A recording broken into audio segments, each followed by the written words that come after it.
Garden of Lights has sweet treats, dazzling views, the world's largest walk-through digital Christmas tree, and over 1 million colorful lights. Visit CRockCity.com for tickets and special weeknight pricing. And I'm sure Gene Walsh, meteorologist, has report. The radio 92.7. Listen to that. That's the sound of power and the call of the open road. That's the sound of the newly designed 2019 Indian Chieftain Limited. Yeah, Indian. It's more than a bike. It's an experience and an American icon. The place to find it, Indian Motorcycle of Chattanooga, along with their entire new 2019 line. The open road is calling.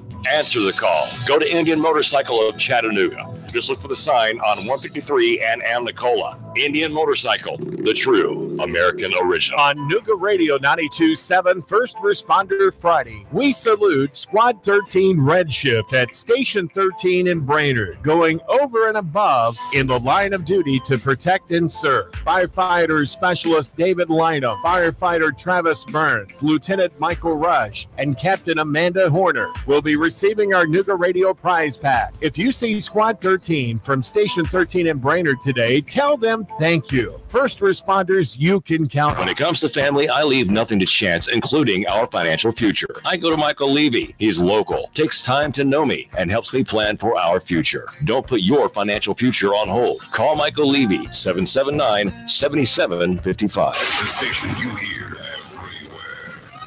The radio 92.7.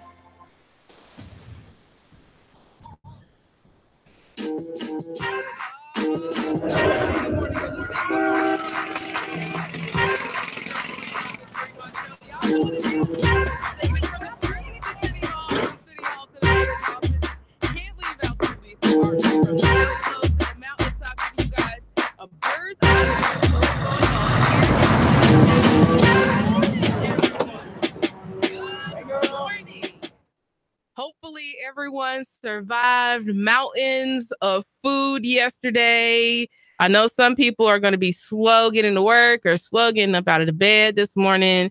And it's not Thanksgiving. We are not celebrating a history which terrorizes, which kills. We should not celebrate any history that is at the expense of another people. But what we should always celebrate, and it doesn't take a holiday to do that, is family, friends, and loved ones. So that is what I believe the holiday season should always be about, is others. And we should not forget those who are without, those who have no food, those who have no place to stay.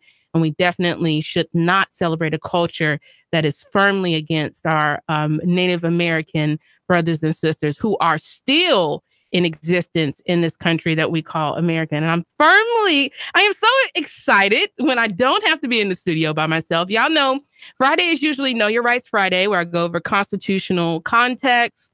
Last week, I covered fathers' rights, what fathers need to do to get their children back, which is very, very important. The stabilization of the family structure. We talked about that last week. So I'm super excited about having someone, and we already have somebody calling in. Good morning. Hello. I got to call you out on that. Come on, man. There's a difference between the people and the government. And Thanksgiving was the relationship and our first meeting with the Indians where they were being kind. It's government that screwed the Indians. They violated every single treaty. There's a difference between the people. It was not, but we are not. This is not the purpose. That is not. Come on, Marie. You're stretching. Still, I'm not stretching because I'm standing in the studio. I'm standing in the studio. You know it. You can call in, but that don't mean I'm not going to chop you down like a tree. I'm standing in the studio with a great man who's come to this studio countless times to talk and not only talk, but to educate. There are so many things that I've learned just from Tom about Native American history and preservation beyond Cherokee that is in existence in the city of Chattanooga, and in particular with the wonderful folks that I have here with me with the Lincoln Park Neighborhood Association. It had nothing to do with just the government, because the one thing that I do understand, and I'm going to get back on topic before we get on to what we're talking about today, is that it wasn't just the government, it was people who participated in intentionally killed, stole, gave diseases. Come on. And this is not, it was, the Native Americans weren't the first people that it happened to. This has happened all throughout the world, but let's not lie. Come on, let's not lie. And if you look in a history book, they're not going to tell you the truth. If you want the truth, and Mr. Mike Steele, let me put it back in your lap, as you say all the time. History is what? His story. So Tom has the story. You can't talk about something that you haven't lived. Come on now. Let's get back on topic this morning. I have the Lincoln Park Neighborhood Association here with me, Miss Tiffany Rankins, her mother, Miss Hughley, and then I have Tom Kunish here to talk about Native American as well as African American history with the park. What saving Lincoln Park really means, because there's a lot of people are talking about this. They talk about it in public. They hop on their radio shows and talk about it. I've heard talks of compromises. Have y'all heard talks of compromises? Yeah, we've compromised all our life. Oh, We're over that. Miss Rankin's coming. She coming out swinging. I mean, that's what they ask us to do. Like they asked the Native Americans to compromise and then get rid of them. Trail of Tears. Now they're asking us to compromise while slowly displacing us. Oh, come out swinging. That's okay. No, I don't. So, just everyone, of course, introduce yourself if you don't mind. Just state who you are, and if you work with Lincoln Park, maybe what your office is, and maybe how long you've been in this fight. My name is Tiffany Rankins. I'm the secretary of Lincoln Park Neighborhood Association. And I've been in the fight ever since 2011, constantly. So before then, it was just off and on. I thought the park was safe, however. What about you? Oh, my name is Denise Hughley. I'm the president. And before I worked and participated when Miss Bessie Smith was the president of the Lincoln Park Neighborhood Association. And it was formed primarily to keep Erlanger and the railroad from encroaching on Lincoln Park, which to no avail.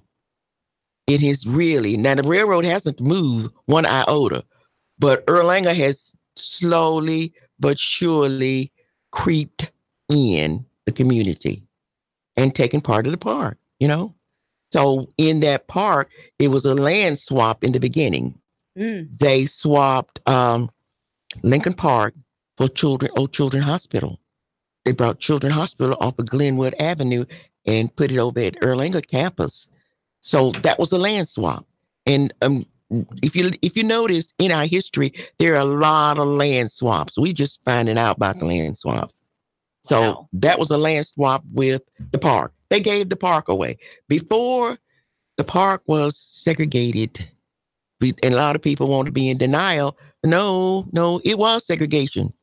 And that's where we were. The park was dedicated to the African Americans, and it was a beautiful thing to be in. That was our safe place. We couldn't go to Warner Park. We went to Warner Park only when the fair was there. When the fair left, you left. And my mom said there was some signs out there, but I don't want to repeat those signs because different people have different sayings about the park. But I know you couldn't go to Warner Park. If you were African American. If you were African American, you were not allowed in Warner Park. So segregation was alive and well. And what it has done now is just gone undercover. Didn't die, it just went undercover. It didn't die, it just went undercover. Wow. Tom, introduce yourself again for those who are listening for the first time today.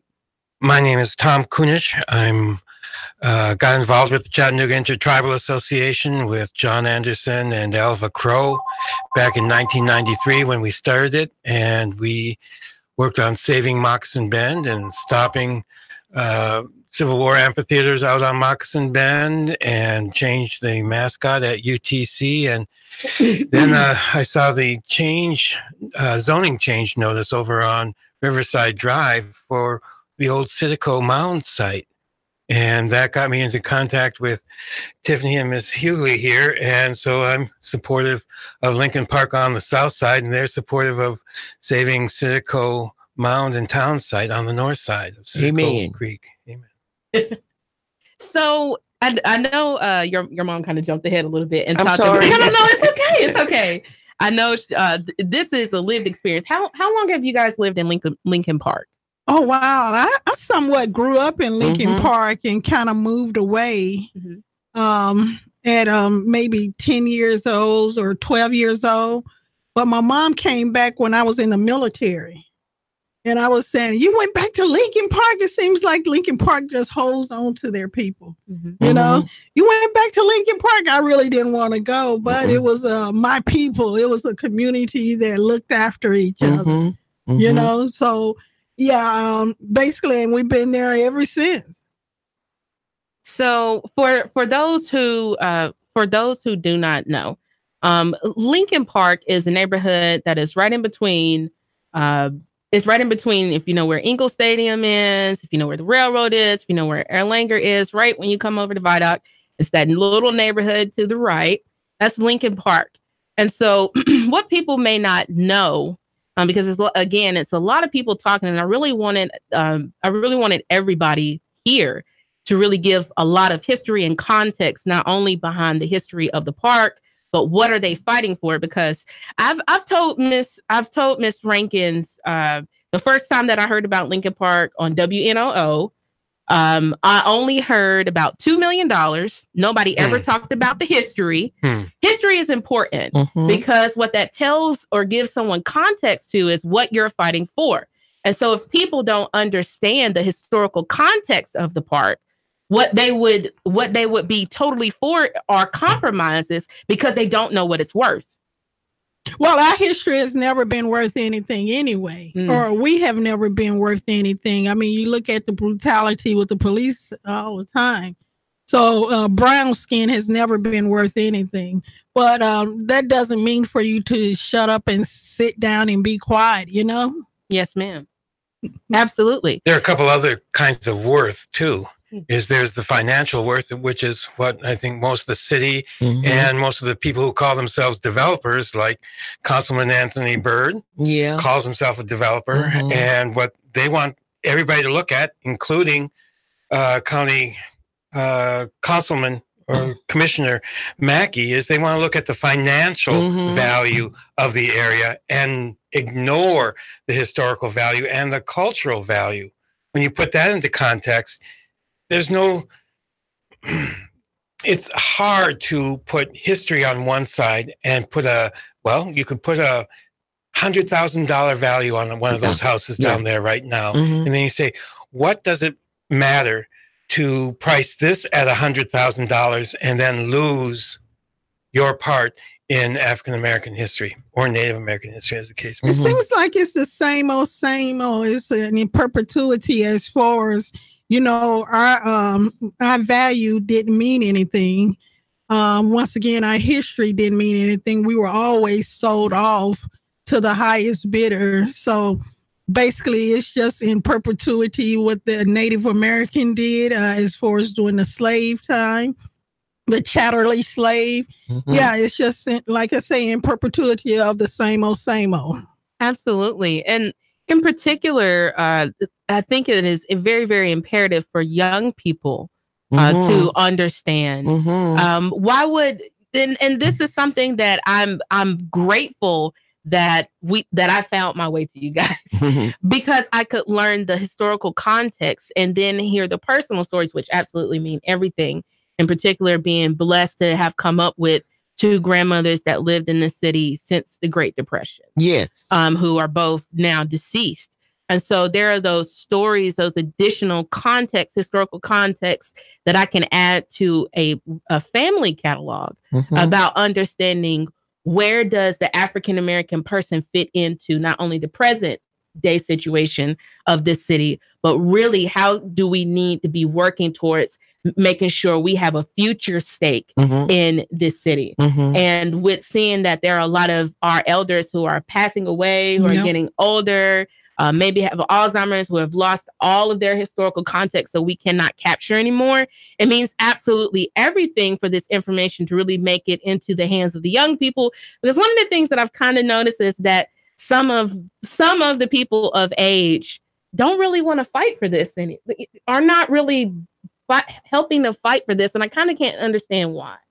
Yeah, I'm not understanding either. Complacent, as far as, but remember, the people are probably my mother's age. They fought before. I mean, they were the one that sat at the drugstore in Cresses and things like that, going to Howard. So they have fought a fight before. And me myself, I personally asked myself, why are you not fighting? You fought a fight before. Teach me something, you know. But yeah, they just complacent. I do hear a lot of they're going to do what they want to do. I'm not for sure how they got to sitting at the counter in Cresses to saying they're going to do what they want to do. You know, so it's apathy. I'm not for sure what it is. Well, I guess one of the things that make it difficult is when you do. And we're going to use Anthony Byrd as an example. So when you do have a person that runs and then runs solely on the platform, Save Lincoln Park, right? Yeah. Gets into a position of power where they can legitimately make change, legitimately fight back. And what you have is you have this person coming into a meeting with you, basically telling you, take $2 million for a park you do not own. You cannot play in currently, which to me, you know, I'm not I'm not Ivy League smart, but I'm not rocks stupid either. Why would I take $2 million for a park that the children can't even play in right now? Bottom line. Well, he told us at his last meeting that it was contingent.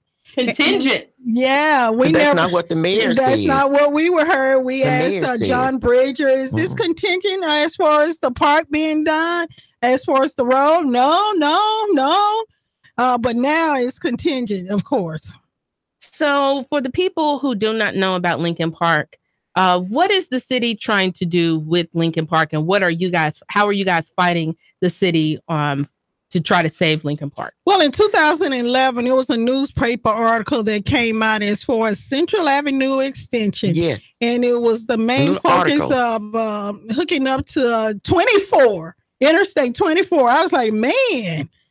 I said, they're going to go right through. This park is historical. No, it's not historical. Yeah. We've been hearing from the city and state. It's not historical. We look at their long-term plans, like 30 years, and it's extended from 2 lanes to 5 lanes. So there goes our park, because Earl Langer's property, they will not touch, like the daycare and things like that. I'm still trying to figure out, Erlang has always been a public hospital. It always been city county, and more so county now, since the county donates a lot of more money. And it's like my hospital. If it's the city county, it's the public hospital, then I have some say so also.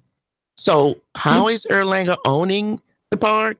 Paying county taxes. How is Erlanger owning the park? And that has always been a question of mine. And I've had so many different answers to that question. I don't want to repeat when them. It's a lot of different answers, it's something ain't right. Something ain't right in the Kool-Aid. Well, it's the Chattanooga-Hamilton County Hospital Authority. They're doing business as Erlanger Health System. That's exactly so right. They are a separate nonprofit for the public benefit corporation that, I don't know if you knew this, that they have a special law on the books that exempts them from open meeting law. Wow. And open records law. Wow. And Garden Hire here. Where's the accountability? Put in a state law to take that law off the books. Okay. And it failed. Wow. So they have, Erlanger is exempt from open records and open meeting laws. So where's the accountability? In order to, I should say, that's in order for them to be able to compete with private hospitals. Their accountability is through lawsuits. Oh, wow. And you can make requests to them. You know, like we'll do this coming Thursday. We'll put a petition to engage with them to how to preserve the historic aspects of Lincoln Park, because I don't know if you knew this, Marie, but they are the property owner. So, I mean, and they have refused to engage any conversation about the preservation of the historic elements. They have refused as far as participation on the property. So many people, reunions and things, want to use the park.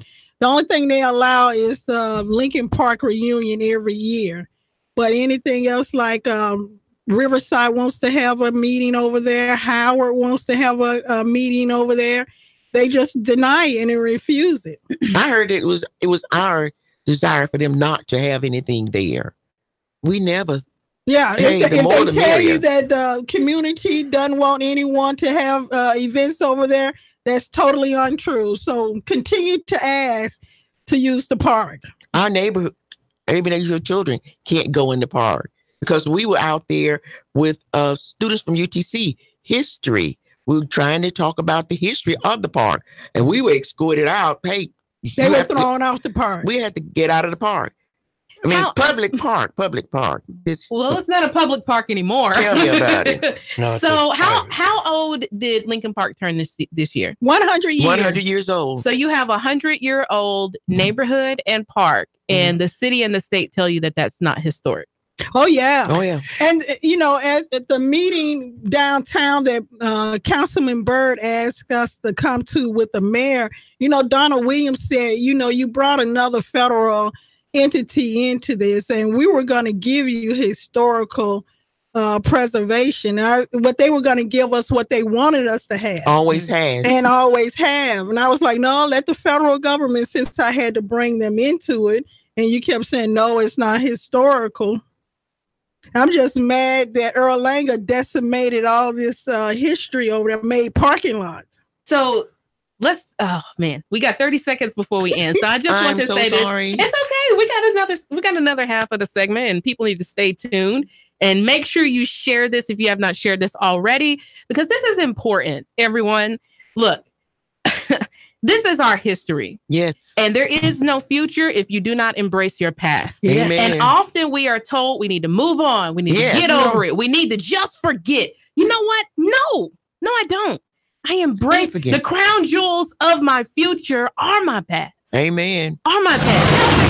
For the second half of the segment, it's Maureen Mott with Maureen Mott Show talking to Lincoln Park Neighborhood Association with the assistance of Tom Phoenix about saving Lincoln Park and what that really means out of the mouth of the people who are fighting for this park and the neighborhood. See you guys back in the second part of the segment.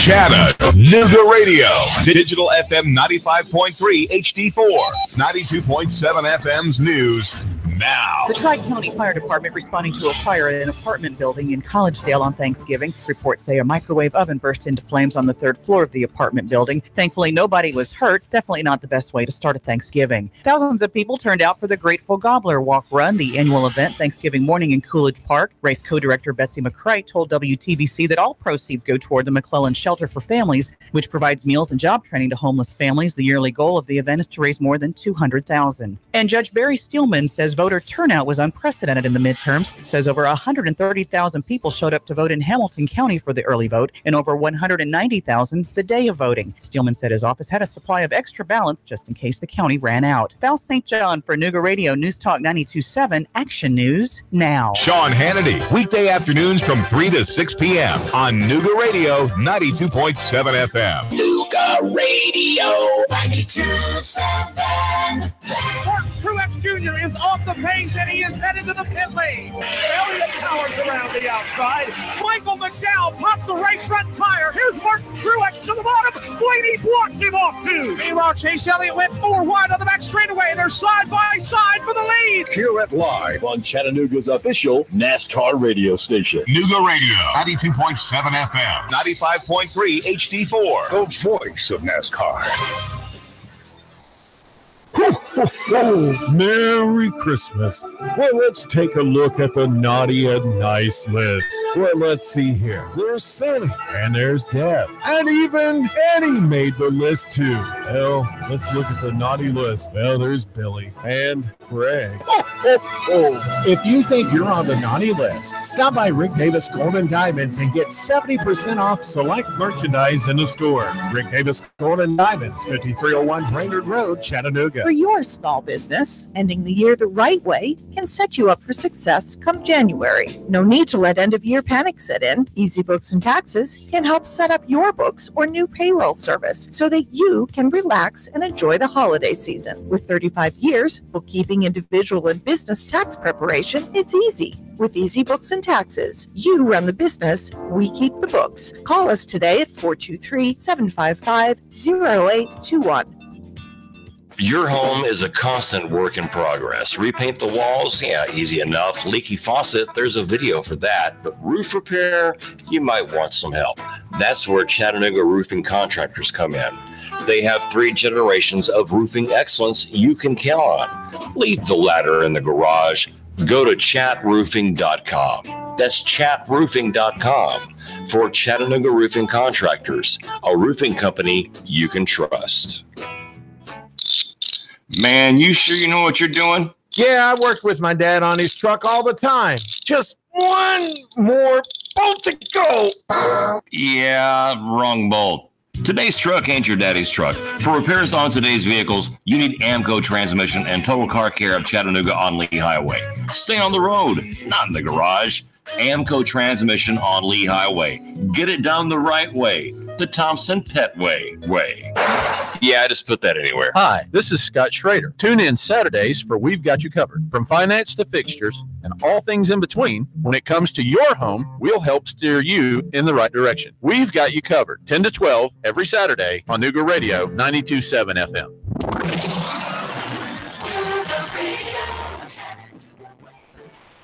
Increasing clouds, breezy and cool weather out there for your afternoon, but dry for now. Highs into the lower 50s. Tonight, showers will push in from the south and west, lows lower 40s. After a wet start, drier for much of Saturday, highs upper 50s, mainly dry near 62 Sunday.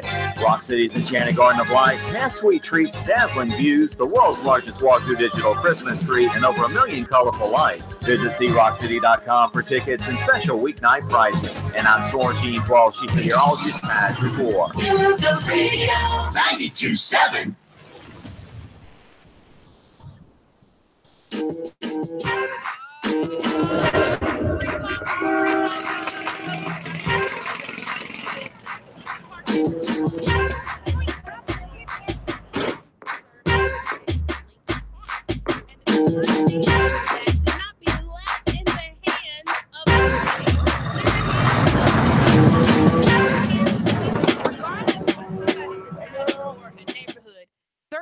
Ago, regardless to what somebody wrote in the city plan 30 or 40 years ago, there should not be this situation. And so my uncle has a saying that if you're doing something you know you're ashamed of, you got to do it in secret. And that's something you shouldn't be doing, you got to do it in secret. Right. Now, the city could just go ahead and use eminent domain if they felt that what they were doing was going to be righteous and justified, right? But they don't want to do that because I really feel they know what they're doing is dirty. They know that rolling over an area that has historical context is wrong. They know swapping property where children could possibly play, where we used to have a Negro leagues. Did y'all know that we used to have a Negro leagues here? Baseball, right? Does it not have tennis courts? Yeah. Tennis courts? Did they not have a bathhouse and still have an Olympic-sized swimming pool? Yeah. And who does that belong to? No, it belongs to Aaron Langer now, right? So when it's a situation that is something you shouldn't be doing, yeah, you got to do it in secret. Mm-hmm. Yeah, you got to try to confuse the people. Yeah, you got to tell multiple stories because you know you shouldn't be doing it. But I have 2 questions. So the first question is just for context.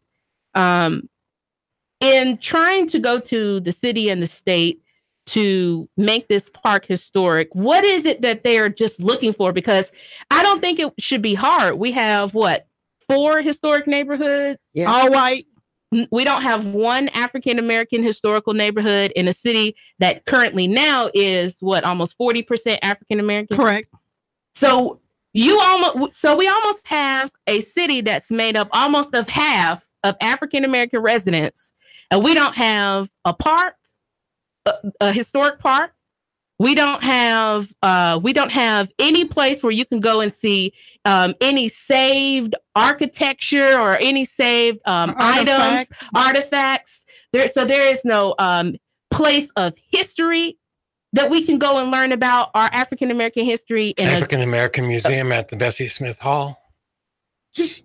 Yeah, and that's roll your eyes at that's me. like an event. Roll your eyes. That's like an event place, like where you have club parties and things like that. It's more of an event place. But getting back to as far as what they're looking for, the city and the state is looking morely for architectural houses. Now the column, they said it wasn't enough in there as far as to make it historical.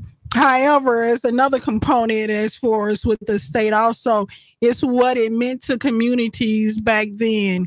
And that's basically what we filed under, or what the keeper said from the National Park Service as far as what it meant to African American during segregation.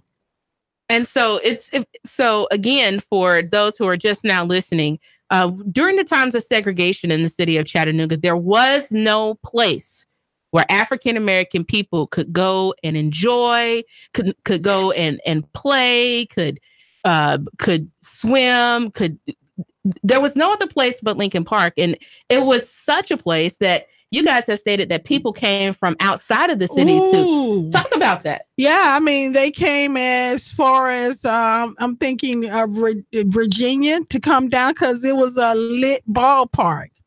And the South didn't have a ballpark, so they was coming from Birmingham, Atlanta, parts of Florida to play in the park. All over the It Southeast. was all over the Southeast, as she put it. I didn't want to name every state.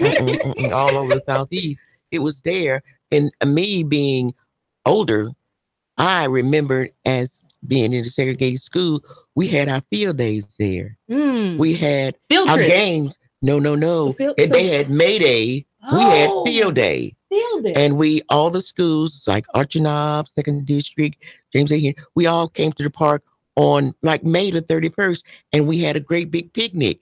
That was for the schools. So for city schools? For city schools. So for African-American schools. Okay. Yes. And please be mindful, like you said, your grandpa worked at U.S. Pipe. It was for the African-American people that worked at these places like the railroad, U.S. Pipe, and Mueller's and things like that. Even it was the a place bakery. for them to have their picnics. Yeah, their picnics.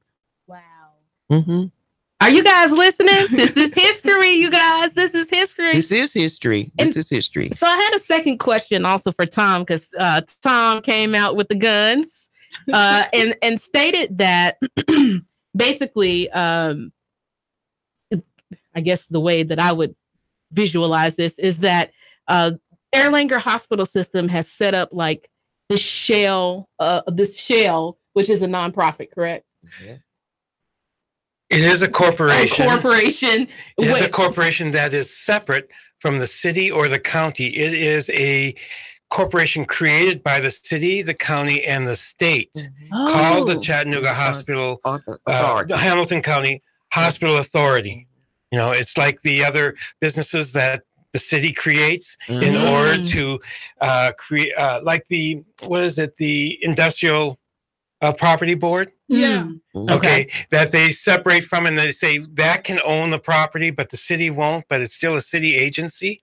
So this is a joint city-county entity, and the county appoints members to its board, and the state appoints members to its board, and part of the, I think the chief of staff, medical director, is on that board. And so, and they have meetings monthly. And they take taxpayer dollars, correct? They big, not only Hamilton County tax dollars, but state dollars and federal dollars. Yes. I think it was 84 million in federal dollars. 84 million in federal dollars For indigent care and stuff. For state and also state and county taxes, but they do not have to disclose any information to the public.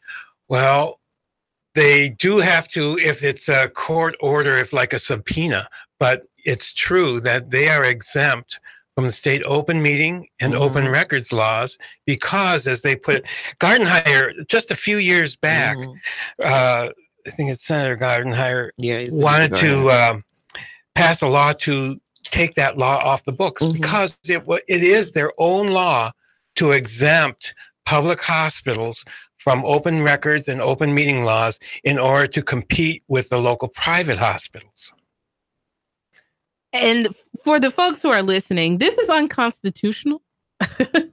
This is unconstitutional.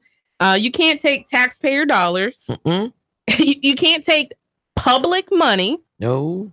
And not have any accountability from the public. That is unconstitutional. True. The military does it. The CIA does it. I'm thinking of all the other agencies that do it and somehow exempted. Right. Even the police system here is not completely open. No.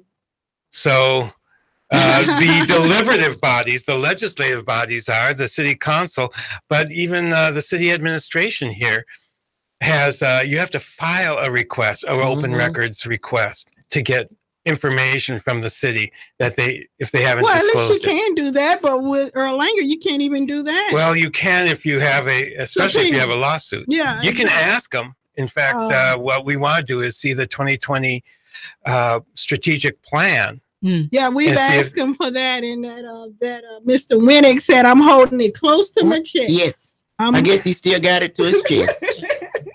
I mean, you have who say they're our neighbors like Erlanger, UTC. Now, Byrd did say that they were willing to give an extra $1 million apiece if we allow the road to go through. I'm just wondering, what is UTC wanting to give $1 million extra for the road to go through? How will that benefit them? How will it benefit? Well, they say Erlanger as far as emergency, but we have an alternate route for Erlanger. And Erlanger has the helicopter, 2 of them. And the community does not have Wilcox Tunnel. Why build another tunnel that is ambulance accessible when the tunnel you do have to a larger community doesn't work? It's not accessible. When I think it was under Hakeem that it was 40 million, then it was 60 million, that the city can improve or put in another tunnel like the Bachman tunnels, Macaulay tunnels, but they choose not to. Yeah, it's the city's. It's the other 2 are state owned. This is city owned. And this is just this Central Avenue tunnel is just for economic development. Yeah, it's not been as far as the hospital or the ambulance. But what economic development? According to the Chattanooga Times article this past Sunday, that's not panning out the way these people are planning. You noticed that too. If the majority of the property that's bought up is sitting vacant, it don't look like. I mean, I'm just saying. Yeah, this bubble is about to burst. Citico Furnace site has been bought. And if you look over there from driving Riverside, especially from UTC over to Amnicola, you can look over and see where they have filled in a bunch of land. Now they're pouring concrete bases for the townhomes and condominiums that they are building on the upper south side of Citico Creek, on the other side of the tracks from Lincoln Park. Yes. So that is the one economic development there. And of course, the economic development that I think they're really talking about when they are talking about the Central Avenue extension, and it's just the way Councilman Byrd said, is they want to put in a nice road there. Yeah. For the people, for the community, which they expect will no longer be black. It will not. It will not. It will not. Another trail of tears, huh? Yep. And I think it's interesting that you say that, but one of the important reasons that I really wanted to have you guys on the show is because I was so angry at Councilman Byrd's radio show this past Sunday, and that we never get the people, we the people, we never get this whole context to the story behind this neighborhood and this fight. What we get is half a story. My grandma would tell me a half story is a whole lot. It is. So we only get half of the information, half of the story. And so if you don't understand that the reason that we want to preserve this is not just for the fact that we can put up a placard and say, oh, a historical banner. It's deeper than that, folks. It's bigger than that. We're talking about the very, very future and the fact that we live in a city that, unlike Memphis and Nashville, that have African-American historical neighborhoods. Your city has not given you one. Not one. Not one. Not one. Your city has not given you one. And when we couldn't play anywhere else, this is where we could. When we were segregated, and whether we want to admit it or not, we're still very segregated in this city. So count how many African-American neighborhoods there are today. Who, me? Yeah, count. Anybody count. Okay, there is Bushtown, Churchville, Avondale, Lincoln Park. And everything is being Southside. Southside. The South Side. And you say St. Elmo? Yeah. And what about Hill City? Boyd Station? Is Boyd Station? Boyd Station. So how many is that? Oh, it's About more 7, than 8. 10. And how many do you think have been in the past? Oh my goodness. Oh. It was gobs and gobs. Here's the thing And so about there are, and still no historic neighborhood. Yeah. They've been wiped out like the Cameron Hill. Yeah, just like Cameron Hill. Yep. So we say this, and everybody doesn't know where these places are. So where is Cameron Hill, or where was Cameron Hill? Is Blue Cross Blue Shield. Yeah. So that's where the Blue Cross Blue Shield building is. Yes. Now. That's the little Lookout Mountain. It was like a toy. Lookout Mountain. It was 1/5 the size. It looked just like Lookout Mountain. And it was there were mansions. I remember Whiteside's mansion. The mansions and things on that thing. And people worked up there. I didn't know about it work up there. But then around the Cameron Hill, there were houses and people. Oh, yeah. There was the West Side, everything. And there were business owned by Black people on the West Side. I remember that as a child. Revitalization is Negro removal. That's James Baldwin, folks. Urban renewal is Negro removal. That's James Baldwin. Good people who are listening. So the importance of giving context and the importance of consistently putting these issues and this information before you is not so you can just listen to it and turn off your dial. No. The reason that I continuously push for this information to be made public to everyone who will have it is so that we fight for this regardless of whether you are a neighbor residing in Lincoln Park or not. Because do we understand that if we can at least start with 1, that leads to 2?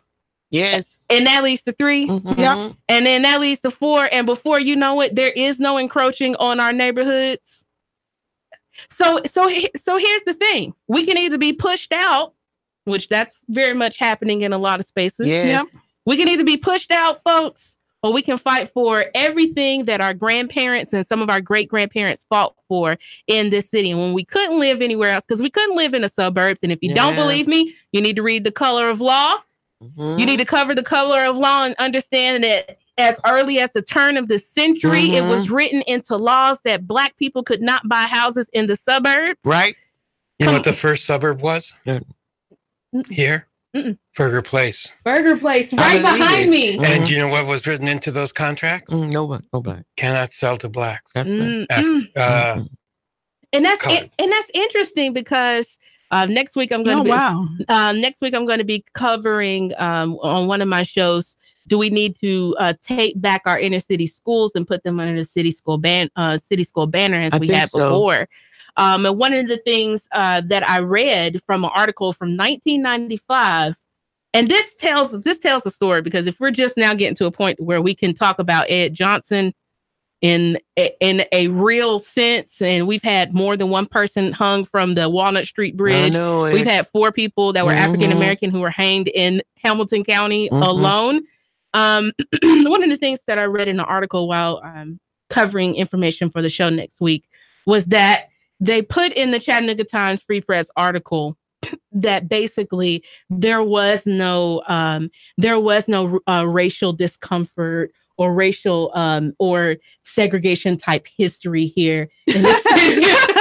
Oh, wow. In the city of Chattanooga. Where did you read that? This was like a 1995 article. Who wrote that article? I think the Times Free Press wrote that article. Yeah, I'm gonna have to post the. I'm gonna have to post the No, it exact. could have been the Times or the Free Press at that point, but they were separate. Yes. Really? So, Yeah, wow. Yes, they were. and they had different editorial staff with different perspectives on race. McDonald's Still white. Press. Wow. Oh, wow. Chattanooga Times Free Press. See, I'm learning things that I did not know. But Chattanooga has got to get real about its history. We've got to get all the way real about this history. And we should be absolutely livid that we live in a city where we almost make it an almost complete split. Yeah. And we have nowhere besides the Bessie Smith Hall. I wouldn't want that either. We have nowhere else where we can go and see historical context. And do you guys understand that part of the reason why this park doesn't exist anymore is because the city pulled the funding from this park and put the funding into a park where you couldn't go play? There you go.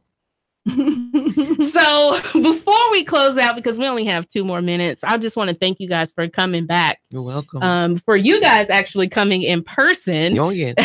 I appreciate you guys continuing with this fight, because I know you guys get hurt and disappointed and get lied to constantly and just taken in circles. But I'm appreciative of this as a millennial, because I want to be able to pick up this fight, and not to preserve Lincoln Park, because I want that to already happen, but where we can take this same fight to other neighborhoods where we have lived. Yes. Yeah. And preserve those neighborhoods as well. And so if you have not heard this story already, if you have not believed this, the next time you listen to somebody else's, so the next time y'all listen to Councilman Byrd, or you see him in person, make sure you ask him, since he ran on the platform to save Lincoln Park, what are you doing more than about $2 million for a green space that neighborhood doesn't own? What are you doing to save the neighborhood? The neighborhood, the houses, and the African-American nature of the neighborhood. The culture. Yep. The culture. He sold out to the developers. Oh, he's one now. Oh, yeah. Our council person is a developer. What a conflict of interest. Any last words, good people? Well, we'll keep you informed, Maria, as far as how we're moving along in the process. I think we're supposed to be having another meeting with the historian, maybe in February of next year. Maybe, as I said, maybe, but we'll keep you informed. As long as we don't meet, it means, the park is still intact. Yes, ma'am. Good people, it's Marie Mott with the Marie Mott Show, talking about real things here with real people, the people who are righteously involved in the preservation of not only a park, not only a neighborhood, but our history, our culture. And Marcus Garvey said there is no history for people who do not acknowledge their past. And so it is with great appreciation that I thank the Lincoln Park Neighborhood Association with Tom Kunish, our future councilman for I am so thankful. You gotta speak those things though they work. Y'all know what it is. If no one is taking the time today to tell you that they love you, I love you. And it's absolutely nothing that you can do about it. See you guys next week on the Marie Mott Show.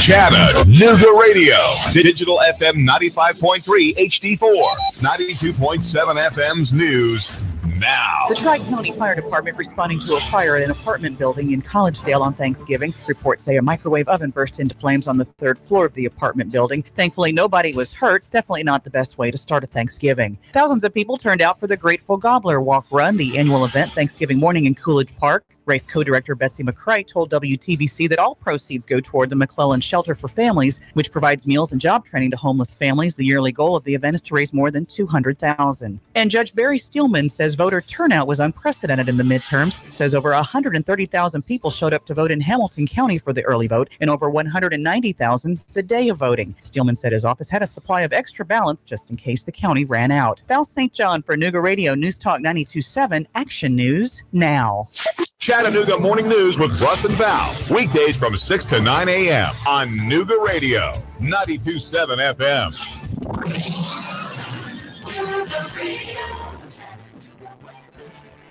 Increasing clouds, breezy and cool weather out there for your afternoon, but dry for now. Highs into the lower 50s. Tonight, showers will push in from the south and west, lows lower 40s. After a wet start, dry for